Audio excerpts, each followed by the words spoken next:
Hello, it's Anne Craig here from Distinctive Stamping Designs. I'm an independent demonstrator with Stampin Up in Australia. Today I have a very quick masking technique video to show you, and it's just a couple of little hints that you may find very helpful in some of your work when you're trying to get some distance in particular. So we'll get going, and it shouldn't take very long at all today.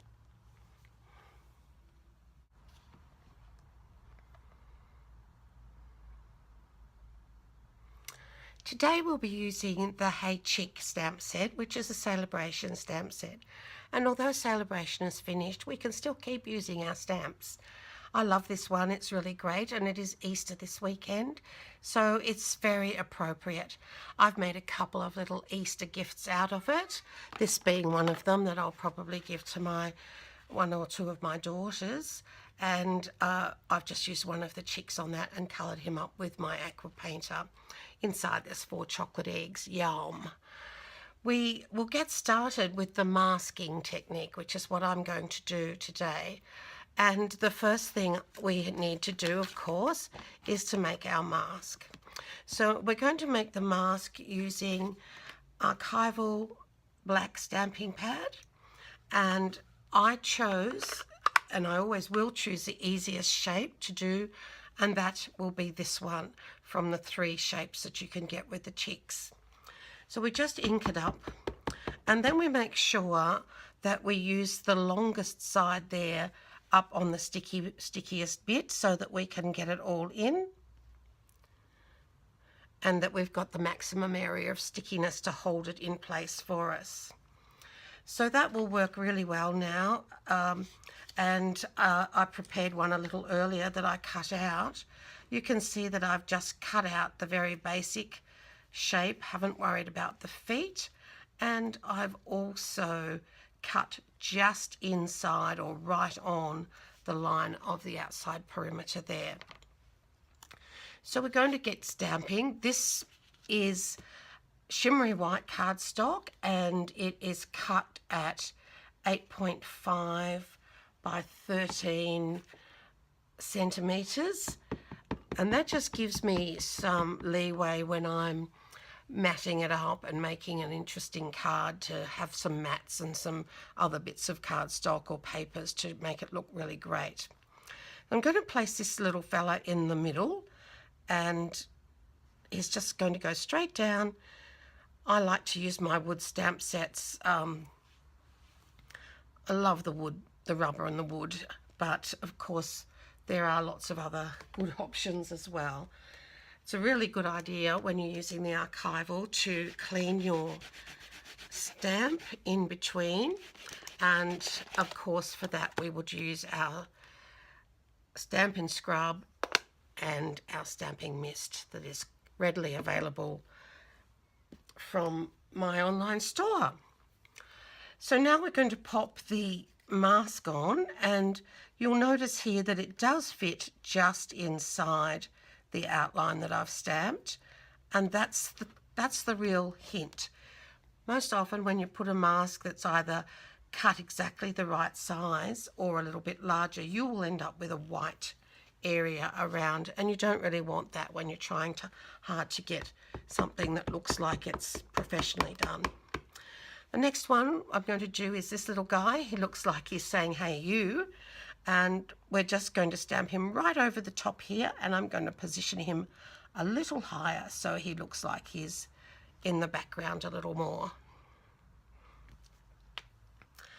And then the third one will be this really cute little chick, or chook I'd like to call him, because he's really quite zany, and he looks like he's a bit crazy, doesn't he?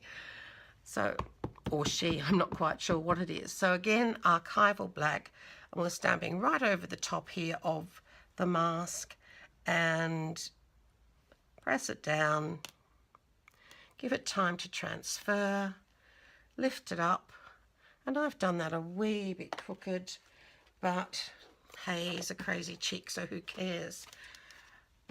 And of course then we're going to take our mask off and close up our ink pad so that it doesn't dry out, lasts you forever and ever. Remove the mask and you can see straight away that those images fit really, really well behind. Now, I wasn't going to do any colouring to show you, but I will just do a little bit of one of them. This is how my card finished up. And you can see here that I've used lots of colours. I've actually worked on the shimmery white. I don't know if you can see that or not. It's pretty hard to catch that in the light. But, you know, being a lover of the Wink of Stella, I've also added some extra Wink of Stella, the clear one, over some bits that I wanted really shiny.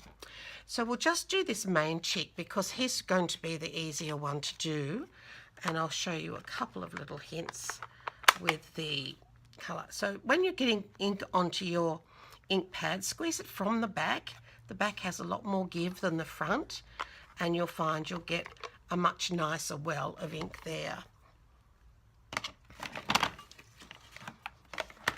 We're just going to then use the aqua painter, pick up some of the colour and put it on. It's as easy as that.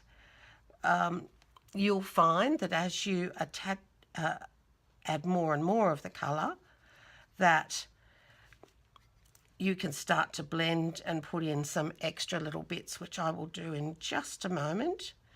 We'll get this all covered up first. Remembering when you're watercolouring, if you want something to mix, you should add it while the colour is still a little bit damp. And if you want something to go over the top of the colour, then you should wait until your colour is dry. Just clean that off a smidge. Just going to add a little bit of the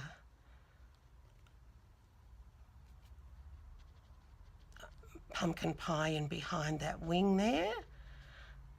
And a little bit down the bottom here to give him a little bit of depth. Hope I haven't gone out of the range of the video there. I tend to get a little bit carried away when I paint. I really, really love painting, and I do get a little bit carried away here. So you can see this is really a very, very quick technique to get the colour on. Just adding a little bit more depth of colour in there now. And a little bit more there. See, when it's wet, it will actually run into itself.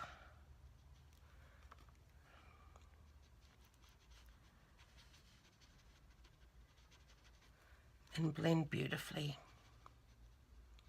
Okay, so there he is. We will, of course, later on add a little bit of extra colour down there.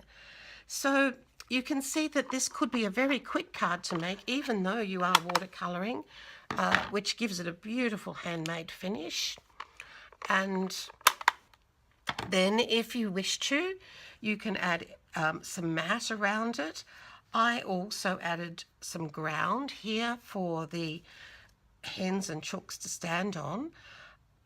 And it looked a little bit bare with just the orange and the blue. So I got my Stampin' Right marker, the fine end of it, and just drew in some little bits of grain perhaps, and some little grounding strokes and some grass strokes. And then I added the greeting as well. Also, I think I mentioned before, the Wink of Stella over the top when it's dry is just beautiful and gives it a wonderful extra dimension. So I hope you enjoyed that. Do remember when you're cutting that mat that you should cut it just inside the image size, just right inside it, or else right on that line, but on the inner side of it. And you'll find that you'll be able to mask anything that you wish. And of course the other hint is go for the simplest shape first. If you want more information, you can see it on my blog, and I'll put the blog address up at the end of the video. Thanks for watching, and we'll see you next time.